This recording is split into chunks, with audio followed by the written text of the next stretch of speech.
What is the number one thing we need to know about September in this fractious Washington? Well, what was already, first of all, good to see you, Tom, but what was already going to be a problem and unpredictable has now become even more unpredictable. In fact, what I was telling clients, that the phrase I was using is that the previously unimaginable has now become the merely implausible.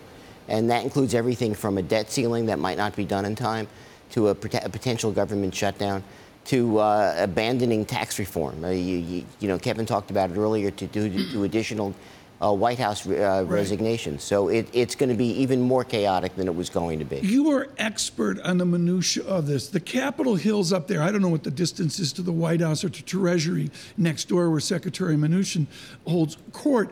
But what is that dialogue in September between the executive branch and the legislative branch, or are they more separate than we imagine? Well, now you've got to separate the White House from the rest of the executive branch. I think you're going to see the Secretary of the Treasury, Gary Cohn, probably trying to cut their own deals because they're not sure the White House's connection is going to help them very much. This is particularly true on debt ceiling, which is now going to become the biggest problem that we're going to have, and has to get done within 3 weeks.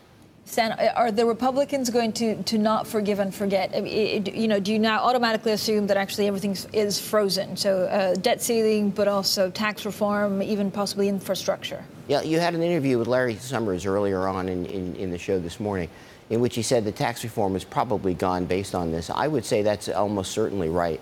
That there's not enough time, there's not enough support, and you don't have a strong presidency.